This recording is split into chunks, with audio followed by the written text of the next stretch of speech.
Olá pessoal, nesse vídeo vou falar para vocês alguns conceitos básicos aí na eletricidade. Nós vamos englobar então nessa aula os conceitos de tensão, corrente, potência e energia elétricas, falar um pouquinho também sobre a constituição de um circuito simples e falar também sobre a resistência elétrica, conceito de resistência elétrica. Começando então aí o nosso desenvolvimento com o conceito de tensão elétrica. Bom, a tensão elétrica também pode ser chamada de várias outras maneiras, né? Ela é a energia desenvolvida para efetuar o deslocamento de cargas elétricas, ou seja, o trabalho necessário para levar cargas elétricas de um ponto a outro. Ela é chamada então de tensão elétrica. Os nomes conhecidos aí também, né? Os nomes alternativos para a tensão elétrica seria voltagem, apesar de que voltagem é um termo mais coloquial para a tensão elétrica. É bem utilizado, mas é mais coloquial. DDP, diferença de potencial, também é utilizado para denominar tensão elétrica. Força eletromotriz também, da mesma maneira. A unidade de medida de tensão elétrica é o volt, em homenagem a Alessandro Volta, né, que é um cientista que colaborou muito para o desenvolvimento aí da ciência da eletricidade. Né? Então, em homenagem a ele foi dada essa unidade de medida, que é o volt. Daí a palavra voltagem, né? Mas como eu falei, voltagem é um termo mais coloquial para denominar tensão elétrica, que seria o nome mais comum. Já a corrente elétrica seria o movimento das cargas elétricas. O movimento das cargas elétricas é medido também em homenagem ao cientista francês Jean-Marie Ampère. Então a unidade de medida é o ampère. Só lembrando então que tensão é, digamos, a força que se faz para movimentar as cargas elétricas. Na verdade, para ser mais preciso, seria o trabalho necessário, a energia necessária para movimentar as cargas elétricas. E a corrente é a consequência disso, ou seja, o movimento da carga elétrica, né? Dos elétrons. A intensidade desse movimento é que mede a corrente elétrica. Nós podemos ver aí, então nessas ilustrações o que significa cada coisa. Lembrando que nem sempre onde existe tensão elétrica, existirá também corrente elétrica. Você pode ter ali num determinado circuito uma força, mas essa força ela não vai ser, não pode não ser suficiente para movimentar elétrons. Então, você pode ter tensão em determinado circuito, mas não necessariamente você terá corrente. Agora, se houver corrente, haverá uma tensão que impulsiona o movimento desses elétrons. Então, onde tem corrente, tem tensão, mas nem sempre onde tem tensão existirá também corrente elétrica. Isso é uma coisa que deve ficar aí bem clara. Os outros conceitos são os conceitos de potência e energia. Lembrando, quando eu falo potência e energia, sempre potência e energia elétricas também. A potência elétrica seria então a energia consumida em um dispositivo por unidade de tempo. Essa energia, na verdade, ela pode ser consumida ou fornecida. Consumida se for uma carga, fornecida se for uma fonte. Nós vamos falar sobre esse conceito de fonte e carga aí um pouquinho mais para frente. E a potência e a energia, elas têm conceitos aí que se entrelaçam, né? Ou seja, uma ela vai depender aí da outra e as duas, inclusive, elas podem gerar algum tipo de confusão. Então, a potência é a energia por unidade de tempo. Ela pode ser também obtida através dessa expressão, potência é igual a tensão vezes a corrente, lembrando que aqui estou chamando a tensão pela letra V e a corrente pela letra I, são as letras mais usuais para se denominar tensão e corrente. O produto desses dois valores é a potência, pelo menos essa é a expressão considerando uma carga como uma resistência. Nós também vamos falar um pouquinho mais sobre isso em aulas posteriores. E a unidade de medida de potência seria o watt ou watts, né? Alguns falam watts, outros falam watts. As duas maneiras aí são aceitáveis, né? Eu coloco aí, pessoal, a unidade de medida e depois, em extenso, depois eu coloco a abreviatura. Watts, então, W maiúsculo, ampere seria o A maiúsculo, volt seria o V maiúsculo também. Então seriam aí as unidades de corrente, tensão e potência, né? Tensão volts, corrente amperes, potência em watts. Muito bem. Falando agora sobre energia elétrica. A energia elétrica, por sua vez, é o produto entre a potência elétrica consumida ou fornecida, como eu já mencionei, né, de um determinado dispositivo, determinado aparelho, pelo tempo de funcionamento deste. Então, enquanto esse aparelho estiver ligado, o produto entre esse valor aí, essa duração, né, que é medida em tempo, no qual ele está ligado, vezes a potência desse aparelho, a potência consumida ou fornecida, como eu já falei, nos dá então a medição de energia elétrica. Então, basicamente, a energia elétrica é aquilo que a gente paga para a concessionária, né, numa conta de luz, por exemplo. Bom, a unidade de medida pode ser o joules, né, se a gente for trabalhar aí no Sistema Internacional de Unidades, mas a unidade mais comum, inclusive aquela que aparece nas contas de energia lá das concessionárias de energia, né, seria o quilowatt-hora. O quilowatt-hora representando então aí, o quilo é o prefixo que representa a multiplicação por 1000, né? Watt unidade de potência, hora unidade de tempo. Então reparem que acaba sendo uma multiplicação realmente de potência por tempo. A própria unidade corrobora isso que nós falamos anteriormente, né? Esse ΔT seria o intervalo de tempo, só esclarecendo, pessoal, pelo qual o aparelho está funcionando, ligado, né? Pois bem, então esses seriam aí os conceitos iniciais: tensão, corrente, potência e energia, todas elas elétricas, né? Bom, vamos falar um pouquinho agora sobre a constituição básica aí de um circuito elétrico qualquer. O circuito elétrico, ele é um caminho, ele pode ser um caminho único, ele pode ser uma conexão entre vários caminhos. Nós vamos abordar isso aí em aulas posteriores. Composto basicamente por fonte, carga e condutor elétrico. Vou apresentar uma figura aí que existem esses três elementos, né? A fonte, a carga e o condutor, mas eu acrescentei um quarto elemento. Vamos olhar a figura aqui. Essa figura aí, por exemplo, a gente tem a fonte de energia desse circuito, ela basicamente é uma pilha, né? Então a pilha ela tem a polaridade positiva e a negativa. Existe aqui também eu estou chamando aqui de chave, né? Essa chave aqui nesse momento ela está fechada, mas ela é um elemento de controle do circuito. Essa chave ela pode estar fechada, então isso vai fechar o caminho que vai possibilitar a passagem de corrente elétrica para a minha carga, que por sua vez está representada aqui por essa lâmpada, ou ela poderia também estar aberta, e nesse caso ela impediria a passagem de corrente elétrica pela lâmpada. Então a gente fala que ela é um elemento de controle justamente por conta disso. Ela controla a passagem ou não de corrente elétrica para a carga. E o condutor seria a fiação, toda aqui, ó, que liga, né, a pilha até a carga até o elemento de controle, que é o interruptor. Essa chave é um interruptor, tá, pessoal? Funciona basicamente como um interruptor. E a chave até o polo positivo aqui da pilha. Então toda essa fiação seria o condutor, seria o meio que faz então a interligação entre todos esses elementos aí, fonte, carga e o elemento de controle.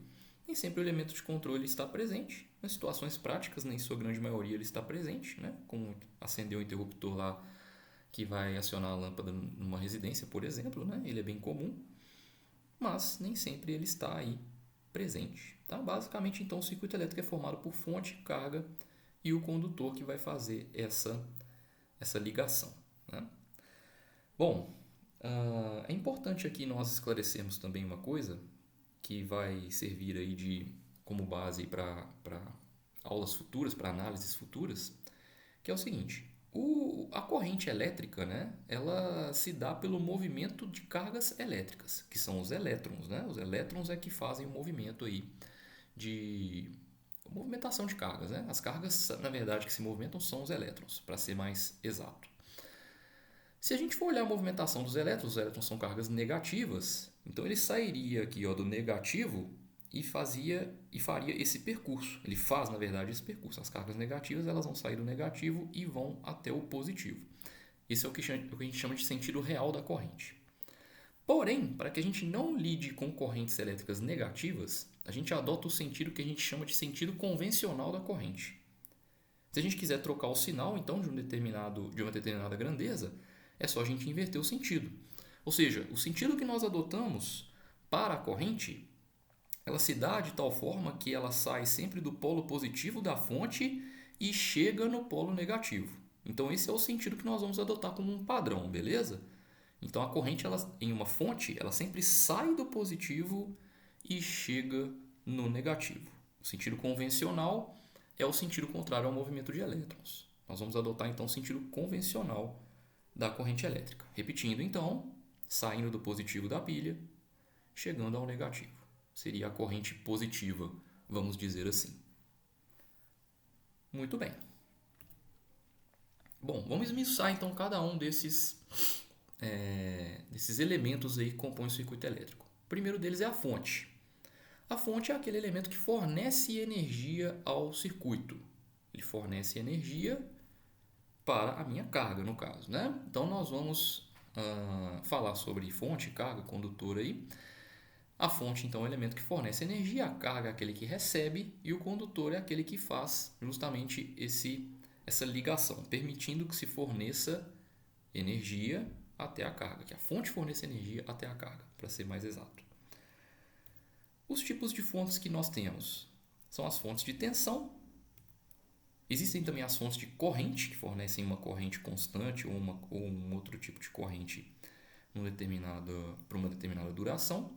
Nós vamos trabalhar aqui mais com as fontes de tensão. As fontes de tensão elas podem ser classificadas também de duas maneiras, que são essas aí, ó, a contínua e a alternada. Qual seria a principal diferença? No caso da fonte contínua, ela fornece uma tensão com um valor único e também com um sentido único. Ou seja, a polaridade positiva e negativa, nesse caso, ela não se altera. Como a gente vê nas baterias e nas pilhas, por exemplo. A ligação das baterias e das pilhas ela se dá de tal forma que o polo positivo de uma bateria ou de uma pilha, ela sempre se encontra no mesmo lugar. E isso é que é chamado de uma tensão contínua. Além dessa polaridade estar sempre no mesmo lugar, nós também vamos ter sempre o mesmo valor. Se a gente for pegar uma pilha convencional, por exemplo, ela vai ter sempre 1,5 volts. Uma bateria ela vai ter sempre, digamos, 9 volts, por exemplo. Né? No caso da alternada, isso já não acontece. A tensão, por exemplo, que a gente mede em uma tomada de uma residência, por exemplo. Vocês já repararam que na tomada não existe a especificação do pino positivo, do polo positivo e do polo negativo? Justamente porque eles não ficam em um ponto único, um ponto fixo. Esse ponto positivo e negativo eles se alternam de posição em um determinado período, em determinada duração. Tá? Nós vamos falar um pouquinho sobre corrente alternada um pouco mais para frente, mas só adiantando que a tensão alternada e a corrente alternada, por consequência, ela tem essa característica. Tá? A tensão alternada ela troca de polaridade com o passar do tempo e a corrente alternada, né, é aquela justamente que é gerada por uma tensão alternada, por uma fonte de tensão alternada, ela troca de sentido continuamente. Ela sempre vai ter o seu sentido alterado através dessa troca de polaridade. Inicialmente nós vamos abordar um pouquinho mais sobre tensão contínua, mas vai haver uma aula mais para frente que a gente vai abordar a tensão e a corrente alternada também. A simbologia seria essa daí, a fonte de tensão contínua seria lá formada por um traço maior aqui, um traço menor. Lembrando que o traço maior sempre indica a polaridade positiva dessa fonte. O tracinho menor então indica o polo negativo. E no caso da fonte de tensão alternada, o símbolo seria esse daqui, esse círculo, né? Com uma espécie de tio aí, né? Na verdade, como a fonte de tensão alternada graficamente ela pode ser dada por uma senoide, né? Uma curva que representa uma senoide, então esse símbolo ele representa basicamente isso. Tá? Aqui não há polo positivo e polo negativo justamente por aquilo que eu falei. Eles não possuem uma posição fixa. Né? O polo positivo ele ora vai estar aqui desse lado, ora ele vai estar aqui embaixo. E o negativo faz aí também a mesma coisa. Muito bem, comentando agora sobre a carga. A carga é o elemento que recebe energia de uma fonte, como nós já falamos. Geralmente essa carga converte essa energia em uma outra forma de energia. Podemos dar alguns exemplos. Uma lâmpada, por exemplo, ela converte basicamente energia elétrica em energia luminosa. Algumas convertem um pouquinho também em energia térmica, né? Elas esquentam e fornecem lá energia luminosa. No caso do chuveiro elétrico, ele converte energia elétrica em energia térmica, em calor. Um motor converte energia elétrica em movimento, em energia mecânica, né? Então essa carga, dependendo do seu tipo, ela vai fazer a conversão aí em formas de energia que são adequadas para o funcionamento da mesma. Bom, falando sobre o circuito elétrico especificamente, existem alguns tipos de carga que seria interessante a gente analisar. A primeira delas seriam as cargas resistivas, como é o caso do chuveiro elétrico que eu acabei de mencionar. Elas dissipam energia em forma de calor. É o que faz o chuveiro, é o que faz a torradeira, é o que faz o ferro de passar, né? Elas pegam a energia elétrica de uma fonte, né? Elas absorvem energia elétrica de uma fonte e transformam isso aí em calor. Basicamente é assim que funciona uma carga resistiva. Existe também a carga indutiva, que armazena energia na forma de campo magnético. O motor elétrico ele é um exemplo claro disso. Na verdade, o motor elétrico ele também tem lá os fios de cobre que esquentam. Então a gente fala que o motor elétrico é uma associação entre uma carga resistiva e uma carga indutiva. Mas o motor, o transformador, o reator, ele tem essa característica de armazenar energia na forma de um campo magnético. E existe também um terceiro tipo de carga, que são as capacitivas, armazenam energia na forma de um campo elétrico, como é o caso, por exemplo, de um motor síncrono. Nós vamos falar um pouquinho mais sobre as indutivas e capacitivas numa outra oportunidade. Vamos focar nas primeiras aulas nas cargas resistivas, beleza? Só para a gente saber então que existem esses três tipos de cargas, lembrando que as cargas resistivas podem ser chamadas de resistores, as cargas indutivas podem ser chamadas de indutores e as cargas capacitivas podem ser chamadas de capacitores. A simbologia aí da carga resistiva seria essa, a carga indutiva teria esse símbolo e a carga capacitiva teria esse símbolo. Isso no diagrama elétrico, tá, pessoal? Falamos sobre fonte, sobre carga, agora o condutor, né? São os fios e cabos elétricos que são responsáveis por conduzir a corrente da fonte até a carga, como nós já havíamos dito anteriormente. Aí está uma ilustração de um condutor, lembrando que a parte condutora é essa parte aqui, ó. A parte que está aí em azul, por exemplo, nessa ilustração, seria aí a isolação do cabo, justamente para você conseguir aí, manusear o cabo com segurança, de forma a você não tomar um choque, por exemplo. Bom, resistência elétrica. Vamos falar agora, vamos focar mais na parte das cargas resistivas e falar sobre essa característica das cargas resistivas, que seria a resistência elétrica. Resistência elétrica ela tem algumas definições. A primeira delas, a mais clássica, vamos dizer assim, seria a característica de oposição à passagem de corrente elétrica. Significa então que quanto mais resistência elétrica tiver um material, mais difícil é a movimentação de elétrons naquele meio. A unidade de medida é o ohms, simbolizado aí pelo ômega maiúsculo.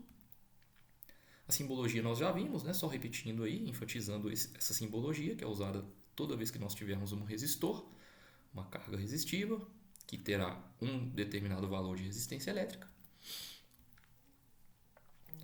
E uma outra definição também muito usada para resistência elétrica é aquela característica, né, de um material que transforma energia elétrica em energia térmica. Ou seja, ela dissipa sempre uma energia na forma de calor, convertendo então energia elétrica para energia térmica. Esse processo de se converter energia elétrica para energia térmica, que ocorre em qualquer material, porque todo material tem uma resistência, uns vão esquentar mais, outros vão esquentar menos, né? Isso vai depender do valor da sua resistência. Isso tem um nome específico, pessoal, é chamado de efeito Joule. Então, o efeito Joule é o efeito provocado em uma carga resistiva, em um resistor, de se transformar a corrente elétrica que vai passar ali, por consequência a energia elétrica que vai ser gerada naquela carga, em calor. Basicamente, isso é a definição de efeito Joule. Bom, a relação entre tensão e corrente numa resistência, ela tem uma equação específica que é a chamada lei de Ohm. Na lei de Ohm, a tensão aplicada nos terminais de uma resistência ou de um resistor é diretamente proporcional à corrente elétrica que o percorre. O que vai nos dar é essa expressão aqui, ó. Tensão é igual a resistência vezes corrente. V igual a R vezes I. Então, quanto maior a corrente que passa por uma determinada resistência, maior é a tensão aplicada em cima daquela carga. em cima daquela resistência. Essa expressão ela tem algumas variações. Se a gente, por exemplo, quisesse achar a corrente, tendo a tensão e a resistência, basta passar o R dividindo. Teríamos I igual a V dividido por R. Se nós quiséssemos achar o R, bastaria pegar a corrente dividindo. Passar ela dividindo a tensão aqui, melhor dizendo, né? Nós teríamos R igual a V dividido por I. Essa seria então a lei de Ohm. Lembrando que existe uma outra equação onde você consegue achar a resistência tendo as dimensões do material e a resistividade do mesmo. Tá? A resistência pode ser calculada pela resistividade vezes o comprimento do material. Se for um fio, por exemplo, você pega o comprimento do fio e divide pela área de seção reta. Seria uma outra expressão também, mas nós vamos falar sobre isso numa próxima oportunidade. Ok, pessoal? Então, nós vamos ficando por aqui nessa aula de hoje, os conceitos básicos. Até o próximo vídeo.